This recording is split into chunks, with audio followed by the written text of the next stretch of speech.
Poor dad एक ऐसी किताब है जिसने कई सारे लोगों की जिंदगी बदली है। इसने पैसे और वेल्थ के बारे में लोगों के विचारों को पूरी तरह से बदला है। ये बुक इतनी इम्पैक्टफुल रही है कि कई लोग तो सीधा सीधा अपनी फाइनेंशियल सक्सेस का रीजन इस बुक को बताते हैं। और आज हम इसी बुक के कुछ की लर्निंग्स को आपके साथ शेयर करेंगे ताकि आपकी फाइनेंशियल लाइफ में भी सुधार हो सके। दोस्तों, इस बुक के ऑथर रॉबर्ट कियोसाकी अपने 2 डैड्स की मदद से कुछ की वेल्थ मैनेजमेंट के कंसेप्ट्स को एक्सप्लेन करते हैं, जिनको वो नाम देते हैं rich dad and poor dad. उनके poor dad highly educated salaried man थे जो हार्ड वर्क, जॉब सिक्योरिटी और फॉर्मल कॉलेज एजुकेशन में बिलीव करते थे, वाइल उनके रिच डैड एक एंटरप्रेन्योर थे जो फॉर्मल एजुकेशन में बिलीव नहीं करते थे। वो मानते थे फाइनेंशियल लिटरेसी में। उनका फाइनेंशियल मैनेजमेंट पे एक डिफरेंट व्यू था देन हिज पुअर डैड। वो मानते थे कि अमीर बनने का केवल एक ही तरीका है, बिजनेस करो और ऐसे एसेट्स में इन्वेस्ट करो जो पैसिव इनकम जनरेट करते हो। रॉबर्ट के रिच डैड और पुअर डैड के माइंडसेट में कुछ की डिफरेंसेस थे, जैसे कि उनके पुअर डैड कहते थे कि मेहनत से पढ़ाई करो ताकि तुमको एक अच्छी कंपनी में जॉब मिल सके, जबकि उनके रिच डैड कहते थे कि मेहनत करो ताकि तुम एक अच्छी कंपनी खरीद सको। पुअर डैड कहते मैं अमीर नहीं हूँ क्योंकि मेरे बच्चे हैं, और रिच डैड कहते मुझे अमीर बनना पड़ेगा क्योंकि मेरे बच्चे हैं। पुअर डैड कहते कि डिनर के समय पैसों की बात मत करो। रिच डैड कहते डिनर के समय पैसे और बिजनेस की बात करो। पुअर डैड कहते रिस्क मत लो, जबकि रिच डैड कहते रिस्क को मैनेज करना सीखो। पुअर डैड कहते मैं कभी एक अमीर आदमी नहीं बन सकता। रिच डैड कहते मैं एक अमीर आदमी हूँ। इसी तरह के कई सारे विचारों में अंतर है रॉबर्ट के रिच डैड और पुअर डैड के बीच जो उन्होंने किताब में बताए हैं। हाउएवर, रॉबर्ट ने हमेशा अपने पुअर डैड की फिलॉसफीज को क्रिटिसाइज किया है और हमेशा रिच डैड की सिखाई बातों पे अमल किया है और आज एक सक्सेसफुल इन्वेस्टर और ऑथर बने हैं।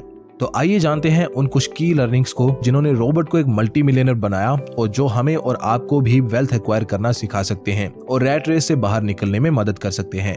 तो पॉइंट नंबर 1 है focus on assets not on liabilities. Robert कहते हैं कि ज्यादातर लोग एसेट्स और लायबिलिटीज के बीच सही से डिफरेंशिएट नहीं कर पाते। रॉबर्ट इनको इस तरह से डिफाइन करते हैं, कोई भी ऐसी चीज जो आपकी जेब में पैसे डाले एक एसेट है। Example, real estate, stocks and businesses. वहीं हर वो चीज जो आपकी जेब से पैसे निकाले एक लायबिलिटी है, लाइक कार और home loans, credit card debts and more. आओ मैं एक सिंपल एग्जांपल से समझाता हूँ कि एक एसेट में इन्वेस्ट करने वाले और एक लायबिलिटीज परचेज करने वाले इंसान की लाइफ में क्या डिफरेंस आता है। लेट्स से 2 लड़के हैं, मोंटी और जिमी। इन दोनों के पास 20 लाख की सेविंग्स है, तो मोंटी अपने 20 लाख से कार ले लेता है और अपनी पूरी सेविंग इस पे लगा देता है। बदले में उसको मिलती है कार और उसकी मेंटेनेंस। साल का इस कार का मेंटेनेंस का खर्चा है 20 से 25 हजार रुपए एंड ये हमेशा डेप्रिशिएट भी होती रहेगी, जिस कारण 10 इयर्स डाउन द लाइन इस कार की वैल्यू 0 हो जाएगी। वहीं दूसरी तरफ जिमी अपने सेव किए हुए 20 लाख रुपए से कुछ फंडामेंटली स्ट्रॉन्ग शेयर्स खरीद लेता है और जिमी को इनसे साल के 15% के रिटर्न्स मिलने शुरू हो जाते हैं। साथ ही कंपनीज उसको डिविडेंड भी देती हैं, लेट्स से 1% के डिविडेंड यील्ड पे। तो पहले ही साल जिमी को अपने स्टॉक से 20,000 से ज्यादा की इनकम तो डिविडेंड से ही हो जाती है और 15% के CAGR पे ग्रो होने के कारण 10 साल बाद उसके स्टॉक्स की वैल्यू भी हो जाएगी 81 लाख रुपए। अब जिमी को सेम डिविडेंड यील्ड पे 1,21,000 का ईयरली डिविडेंड रिसीव होगा। इन 10 सालों में जिमी को डिविडेंड ही इतना रिसीव हो चुका होगा कि जिमी अपने इस डिविडेंड से ही एक कार खरीद सकता है। एंड दोस्तों, यही डिफरेंस होता है रिच और पुअर लोगों के बीच। पुअर अपनी सेविंग से डायरेक्टली लायबिलिटीज खरीद लेते हैं, जबकि रिच पहले अपनी सेविंग्स को इनकम जनरेटिंग एसेट्स में इन्वेस्ट करते हैं और फिर उन एसेट्स से कमाए पैसों से लायबिलिटीज खरीदते हैं। Number 2, get a financial education. Rich dad poor dad book का ये सबसे इंपॉर्टेंट लेसन है, बिकॉज इट्स सिंपल। बिना फाइनेंशियली लिटरेट हुए आप फाइनेंशियली फ्री कैसे हो सकते हो।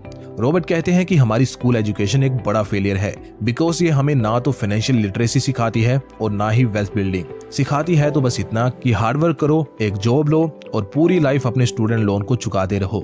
रॉबर्ट बुक में अपने पुअर डैड और रिच डैड का एग्जांपल लेते हुए कहते हैं कि उनके पुअर डैड एक वेल एजुकेटेड आदमी थे जो सैलरी से कमाने में बिलीव करते थे।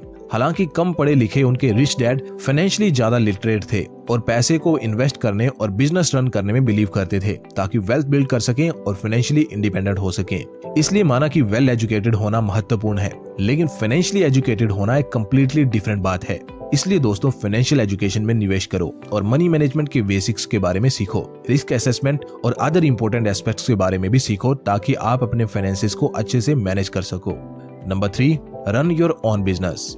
ऑथर रॉबर्ट कियोसाकी के मुताबिक रिच एसेट्स एक्वायर करते हैं और पैसों से अपने लिए काम करवाते हैं। वो दूसरों के लिए काम नहीं करते बल्कि खुद के लिए करते हैं। इसलिए अगर आपको भी रिच बनना है तो केवल सैलरी पे रिलाई करके आप ऐसा नहीं कर सकते। आपको पैसिव इनकम सोर्सेज बनाने होंगे टू एक्वायर वेल्थ। रैदर कि आप दूसरों को अमीर बनाने के लिए हार्डवर्क करो, आपको दूसरों से काम करवाना चाहिए ताकि आप और ज्यादा अमीर बन सको। हाउएवर ज्यादातर लोगों को एक बिजनेस स्टार्ट करना बड़ा ही मुश्किल और जोखिम भरा काम लगता है। एंड दोस्तों, आपकी इस दुविधा को दूर करने के लिए और आपको इंस्पायर करने के लिए मैं एक रियल लाइफ स्टोरी सुनाना चाहूंगा। ये स्टोरी है एक वायरल रेस्टोरेंट की जिसका नाम है रामेश्वरम कैफे। कहा जाता है कि आज इस कैफे का एक सिंगल आउटलेट महीने की 4.5 करोड़ से ज्यादा की सेल करता है और पूरी इंडिया में आज इनके ऐसे 4 आउटलेट्स हैं। लेकिन इनकी फाउंडर सीए दिव्या राव के लिए दिन हमेशा ऐसे नहीं थे। दिव्या एक मिडिल क्लास बैकग्राउंड से आती थी जिन्होंने हमेशा पैसों की तंगी देखी थी। एक इंटरव्यू में वो खुद कहती हैं कि मेरी फैमिली के फाइनेंसेस इतने वीक थे कि मैं एक एग पफ खाने के लिए पूरा हफ्ता इंतजार करती थी। मैंने सीए की स्टडी के लिए बहुत हार्डवर्क किया है। उसकी ट्यूशन के लिए मुझे 2 से 3 बसेस चेंज करके जाना पड़ता था, बट मेरे हार्डवर्क ने मुझे पे ऑफ किया और मैं और मेरे बिजनेस और लाइफ पार्टनर राघव ने मिलकर एक वेंचर स्टार्ट किया जो आज काफी सक्सेसफुल है। इससे पहले दिव्या एक सीए की जॉब कर रही थी जो कि हमेशा से उसके माँ बाप का ख्वाब था, लेकिन दिव्या ने रिस्क लिया और किसी दूसरे को अमीर बनाने के लिए हार्डवर्क करने की बजाय खुद का वेंचर स्टार्ट किया और दूसरों से काम करवा के खुद सक्सेसफुल बनी। आज वो 700 से ज्यादा लोगों को एम्प्लॉय कर रही हैं। होप दोस्तों, इस स्टोरी से आपको एक बिजनेस स्टार्ट करने के लिए थोड़ी इंस्पिरेशन मिली होगी। पॉइंट नंबर 4 है work to learn not for money. Author कहते हैं कि अमीर हमेशा काम करते हैं स्किल्स को एक्वायर करने के लिए, ना कि पैसों के लिए। अगर आप पेचेक के लिए काम करोगे तो आप कभी भी रैट रेस से बाहर नहीं निकल पाओगे और ना ही कभी वेल्थ बना पाओगे। हाउएवर, अगर आप काम करोगे नई स्किल्स डेवलप करने के लिए तो आप ज्यादा टैलेंटेड बनोगे और आपके लिए पैसा कमाने की नई अपॉर्चुनिटीज खुलेंगी। और दोस्तों, अमीर लोग ऐसा ही करते हैं, चाहे उनको फ्री में काम क्यों ना करना पड़े, बट अगर वो बदले में कुछ वैल्यूएबल सीखते हैं तो वो फ्री में काम करने से भी पीछे नहीं हटते। जैसे कि वॉरेन बफेट जब यंग थे और स्टॉक मार्केट की गेम को मास्टर करने की कोशिश में थे तो उन्होंने उस समय के सबसे महान निवेशक बेंजामिन ग्राहम, जिन्होंने इन्वेस्टमेंट की बाइबल माने जाने वाली किताब द इंटेलिजेंट इन्वेस्टर भी लिखी है, उनसे सीखने का प्लान किया और वॉरेन बफेट ने उनको लेटर भी लिखा जिसमें उन्होंने बेंजामिन के लिए फ्री में काम करने का ऑफर किया। लेकिन बेंजामिन ग्राहम ने मना कर दिया क्योंकि उस समय वो केवल ज्यूश लोगों को ही सिखाते थे। हाउएवर, वॉरेन बफेट कोशिश करते रहे और कुछ समय बाद बेंजामिन ग्राहम ने उनको अपने यहाँ नौकरी पे रख लिया। खैर, उन्होंने वॉरेन बफेट को सैलरी भी दी, लेकिन अगर वो ना भी देते फिर भी वॉरेन बफेट फ्री में भी उनके लिए काम करने के लिए रेडी थे, क्योंकि वॉरेन बफेट जानते थे कि जो करोड़ों की सीख उनको बेंजामिन ग्राहम से मिलेगी उसके आगे कुछ डॉलर्स का पे चेक कुछ मायने नहीं रखता। और दोस्तों, अक्सर वॉरेन बफेट को ये कहते हुए सुना जा सकता है कि वो अपनी कामयाबी के लिए बेंजामिन ग्राहम से सीखी बातों को बहुत क्रेडिट देते हैं। Point number 5, learn to invent money. ये पॉइंट कईयों के लिए थोड़ा कंट्रोवर्शियल हो सकता है बिकॉज हम बचपन से इस बात पे यकीन करते आए हैं कि अगर आपको कामयाब होना है तो हार्ड वर्क करो। हाउएवर, रॉबर्ट कियोसाकी कहते हैं कि हार्ड वर्क आपको पैसा कमाने में मदद नहीं करता। वो इस फिलॉसफी में बिल्कुल भी नहीं मानते कि हार्ड वर्क करना और एक अच्छी जॉब लेना आपको वेल्दी बना सकता है। इंस्टेड वो कहते हैं कि रिच पैसे को इन्वेंट करते हैं, ना कि उसे अर्न करते हैं। वो अवसरों का फायदा उठाते हैं और रिस्क लेते हैं और मल्टीपल इनकम स्ट्रीम्स बनाते हैं ताकि वेल्थ क्रिएट कर सके। यानी कि हमें इस पॉइंट से ये सीखना चाहिए कि पैसों के लिए काम मत करो, बल्कि ऐसे एसेट्स खरीदो जो आपके लिए काम करके आपको पैसे बना के दे और आपको इनफाइनाइट रिटर्न्स मिले। ऐसे एसेट्स के कुछ एग्जांपल्स हैं, इंक्लूडिंग बिजनेसेस जिनमें एक्टिव सुपरविजन की रिक्वायरमेंट ना हो, यानी कि आपको उनको एक्टिवली मैनेज ना करना पड़े। फिर रेंटल प्रॉपर्टीज जिनसे आपको रेंट के रूप में पैसिव इनकम होती रहे, और फाइनेंशियल इन्वेस्टमेंट्स लाइक स्टॉक्स जो आपको डिविडेंड पे करें over the time. Point number 6, take financial risks. Robert कहते हैं कि अमीर बनना है तो आपको रिस्क लेना पड़ेगा। अगर आप दूसरों के नक्शे कदम पे चलोगे तो आप भी भीड़ का हिस्सा बन के रह जाओगे। अगर आपको रैट रेस से बाहर निकलना है तो आपको कुछ डिफरेंट करना पड़ेगा। अमीर लोग नई चीजें आजमाते हैं और उन्हें हाथ से जाने देने के बजाय वेरियस अपॉर्चुनिटीज को एक्सप्लोर करते हैं। रॉबर्ट का कहना है कि जॉब सिक्योरिटी और फाइनेंशियल सिक्योरिटी में डिफरेंस होता है। एक सिक्योर जॉब आपको false sense of security provide करती है और आप संतुष्ट हो जाते हो। आपको लगता है कि आपकी जॉब सिक्योर है, लेकिन यकीन मानिए ऐसे बहुत सारे एक्सटर्नल फैक्टर्स होते हैं जिनसे एक सिक्योर से सिक्योर जॉब भी चुटकियों में जा सकती है।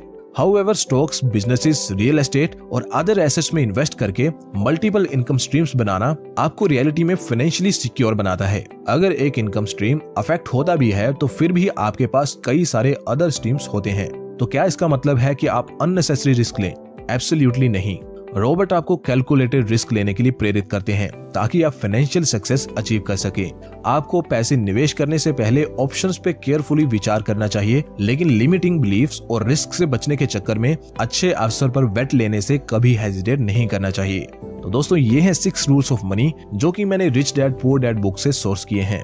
उम्मीद करता हूँ ये मनी रूल्स आपकी लाइफ में कुछ काम के साबित होंगे और आपकी फाइनेंशियल जर्नी को इजी बनाएंगे। कोशिश करिए दोस्तों कि सिर्फ बातों को सुनने तक ही सीमित ना रखें, उन्हें रियल लाइफ में इम्प्लीमेंट भी करें ताकि आप रियलिटी में रिजल्ट्स देख पाएं। बेहतर तो ये है कि आप कोई स्टेप लें जिसके लिए आप एक डीमैट अकाउंट भी खुलवा सकते हैं और अपनी फाइनेंशियल जर्नी को जल्द से जल्द स्टार्ट कर सकते हैं। कुछ तो अगर आपको वीडियो पसंद आई है तो वीडियो को लाइक किए बिना मत जाइएगा और चैनल को भी सब्सक्राइब करिएगा ताकि आपको चैनल से जुड़े सभी अपडेट्स की जानकारी टाइम टू टाइम मिलती रहे। मिलते हैं किसी और वीडियो में, तब तक के लिए जय हिंद।